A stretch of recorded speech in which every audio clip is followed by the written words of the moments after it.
Sometimes a lack of loyalty can sting in ways you couldn't imagine. Am I wrong for refusing to attend events at my mother-in-law's house after she tried to cheat on her husband with my little brother? I'm Charlotte, 30 years old, and I've been married to Mark, who's 34, for 5 years. Mark and I have a pretty solid relationship, and I've always gotten along with his family, at least until a few months ago. Everything blew up when I discovered something I never thought I'd have to deal with. My mother-in-law, Deborah, who is 58, tried to cheat on her husband with my little brother, Chris, who's 32. To give some context, Mark and I have always been close to our families. We both grew up in the same town, so it's not uncommon for us to have gatherings with both sides of the family. Chris has known Deborah for as long as Mark and I have been together, and he's always been polite and friendly with her, just like he is with everyone. Chris is a nice guy, handsome, single, and successful, but I never imagined Deborah would see him as anything more than my little brother.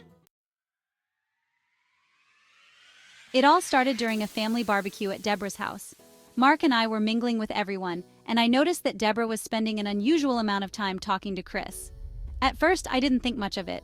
Chris is easy to talk to, and Deborah can be chatty, especially after a few glasses of wine.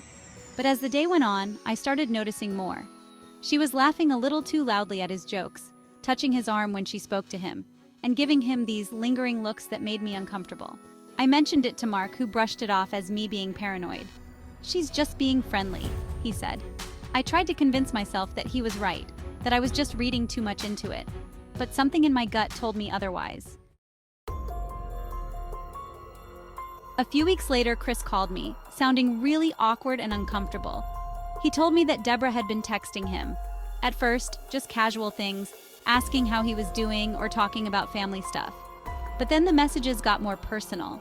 She started complimenting him, telling him how handsome he was, and how she wished she'd met someone like him when she was younger. Chris, being the decent guy he is, tried to politely deflect, but Deborah didn't get the hint. It all came to a head when Deborah invited Chris over to her house one evening. She told him she needed help with some house repairs and wanted his advice. Chris went over, not suspecting anything at first, but when he got there, he quickly realized that Deborah had no intention of discussing house repairs. She was dressed in a way that was completely inappropriate for the occasion. Think low-cut dress, too much makeup, and a lot of perfume. She poured them both glasses of wine and started flirting with him openly. Chris was horrified. He made an excuse to leave and got out of there as fast as he could.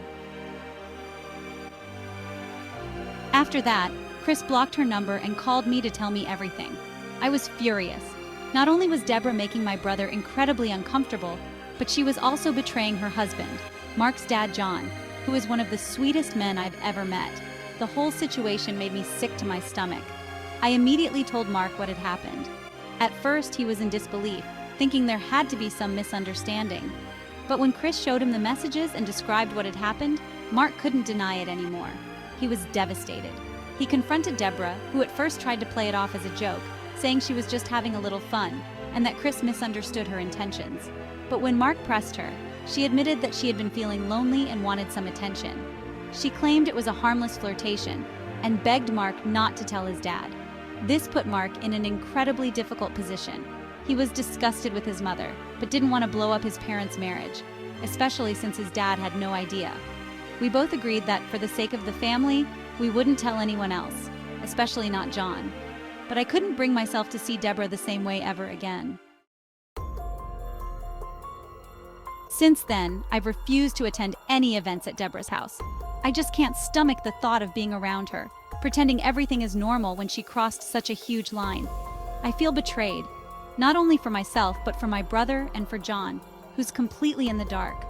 Mark understands why I feel this way, but it's caused a lot of tension between us. He still goes to family events, but I stay home, which has raised questions from his family. I've made excuses so far, but people are starting to notice that something is off. Deborah, on the other hand, has been acting like nothing happened. She continues to send invitations to both of us, acting all hurt when I don't show up. She's even tried to call me a few times to talk, but I've ignored her calls. I just can't face her. Mark thinks that I should at least try to make peace for the sake of the family, but I'm not sure I can ever forgive her for what she did. Every time I think about it, I get angry all over again.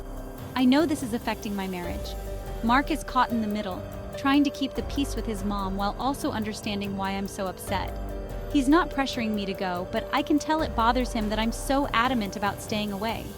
Part of me wonders if I'm being too harsh, if I should just suck it up and go for the sake of family unity. But another part of me feels like going would be condoning what she did, and I can't do that. So, am I the asshole for refusing to attend events at my mother-in-law's house after she tried to cheat on her husband with my little brother? Should I try to make peace, or am I right to stand my ground and keep my distance from someone who betrayed my trust so deeply?